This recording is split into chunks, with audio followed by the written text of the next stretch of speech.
윤석열 대통령께서 진짜 애정을 가지고 국민과 소통하는 방식으로 도어 스태핑을 여러 역대 대통령이 있었지만 최초로 지금 도입을 했습니다. 그리고 용산으로 이전하면서 그것도 하나의 상징적인 어떤 그런 시스템으로 생각을 했었고요. 또 도어 스태핑 초기에는 여러 가지 좀 말들이 있었지 않습니까? 그래서 참모들도 일부 이제 부정적 의견이라든지 또 우려하는 의견, 또 우리 그 국회의원들도 그런 의견도 제시를 했습니다. 그래도 끝까지 하고 6개월 동안 61회에 걸쳐서 애정을 가지고 했는데 이렇게 일주일 동안 이런 사건, MBC 사건 때문에 일주일 동안 이렇게 쉬게 된 부분에 대해서는 굉장히 애석하다. 또 일부 뭐 네티즌들 사이에서도 그렇게 나오고 있습니다. 앞으로 애정을 가지고 했기 때문에 다시 뭐 재개될 수밖에 없는데요. 여러 가지 어떤 정기적 기자회견을 할 것인지 아니면 수시 기자회견을 할 것인지 또 사전 질문을 받을 것인지 현장 질문을 받을 것인지 여러 가지 방식을 지금 아이디어를 모으고 있고요. 뭐 어느 시점에서는 바로 재개될 것이다 이렇게 판단하고 있습니다. 다만 우리가 이제 지금 생각해야 될 것은 국민들의 여론을 한번 보면은 한 3개월 전에 8월 달에 한국갤럽에서는 이 도어 스태핑에 대해서 한 15% 이상 필요하다가 더 우세했습니다.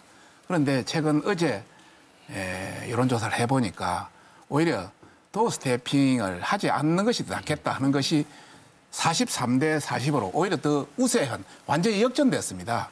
이런 걸 본다면 이번에 MBC 그 관련 사건이 하나의 어떤 그 난동 수준이라 할까 좀 도를 넘었다. 이런 것이 평가된 것 아니냐.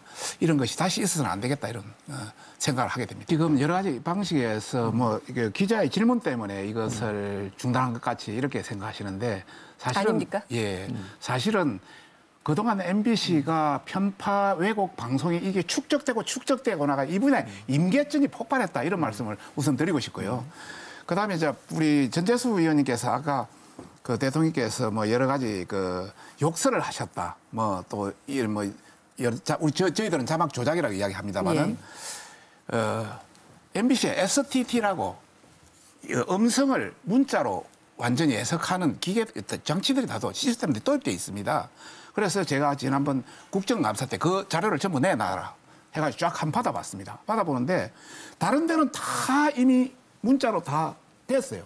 근데 그 해당되는 그 부분만 빠져 있어요. 그것은 기계가 해석하기 어렵다는 겁니다.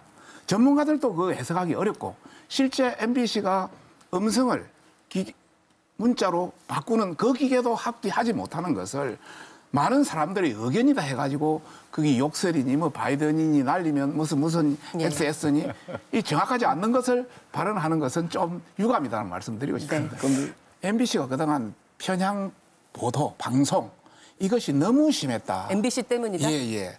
그런 관련해서 이게 연장선상에서 중거길 문답 중단도 있었다는 말씀을 드리고 싶고요.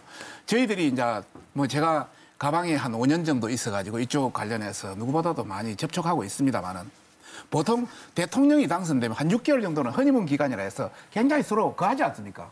그런데 대통령 대선 전부터 당선될 때까지 보시면은 그 배우자 관련해서 논문이 그러다 해가지고 경찰 사칭해가지고 와서 불법을 했습니다. 그 다음에 그 신뢰성이 좀 작은 녹음을 가지고 공영방송에서 7시간 스트레이트로 그냥 날렸습니다. 그 다음에 대통령 되고 나서도 방금 순방 관련, 자막 관련, 뭐 저희들은 조작이라 보고 있습니다만은 조작 관련, 그 다음에 배우자 관련해서 대역을 쓰고도 재연 표시도 하지 않았습니다.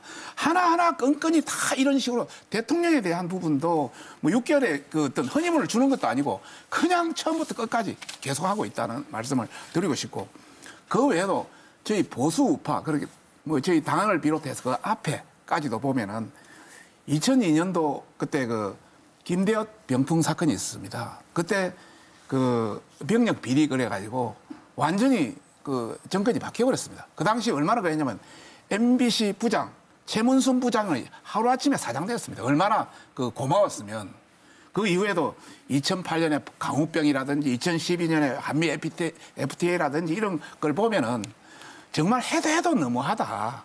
한계점이 이제껏 임계점이 왔다.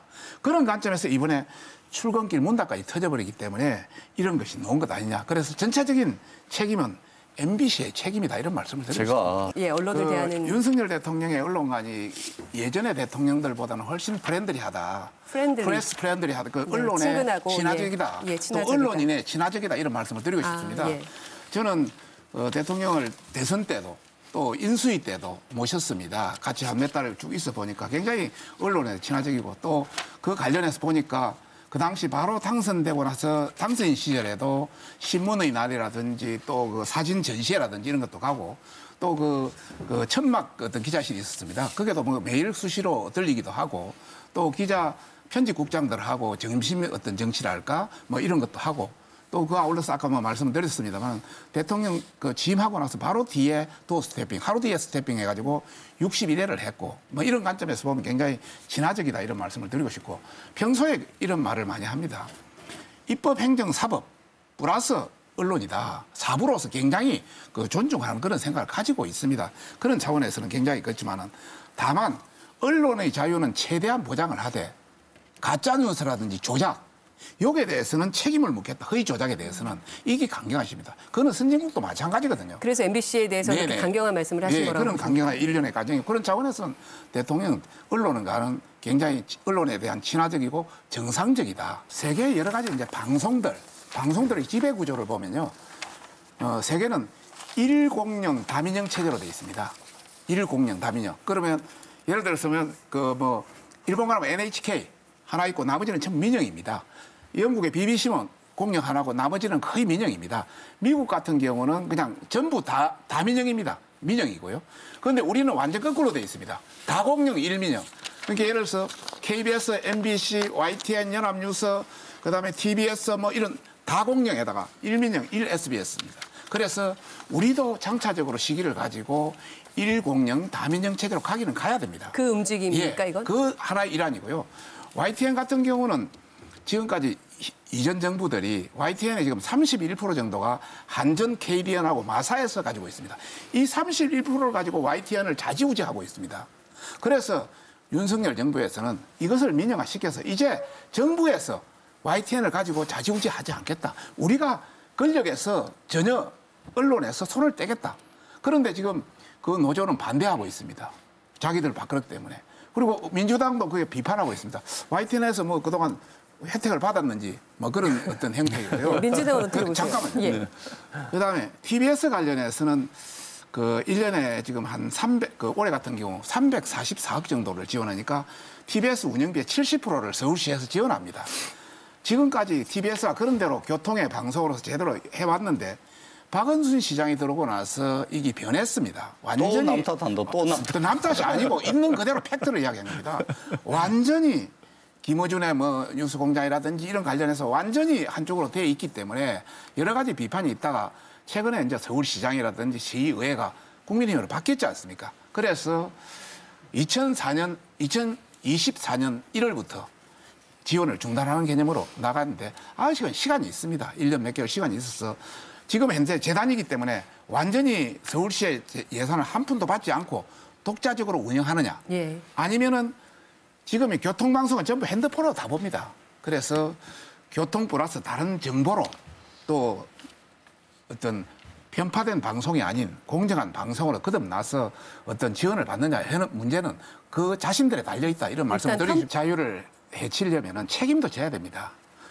통상 우리가 정부와 언론 간의 관계는 원래는 적대적 관계도 있을 수도 있고 경쟁적 관계도 있을 수도 있고 협조적 관계도 있을 수 있습니다. 그러나 가짜 뉴스라든지 조작 이런 것은 있어서는 안 되죠. 민주주의에서 가장 위기는 가장 적은 바로 조작, 가짜 뉴스 이런 겁니다. 그런 차원에서 언론의 책임도 정말 있다. 이런 차원에서 우리 KBS가 앞장서 주시기 바랍니다. 네.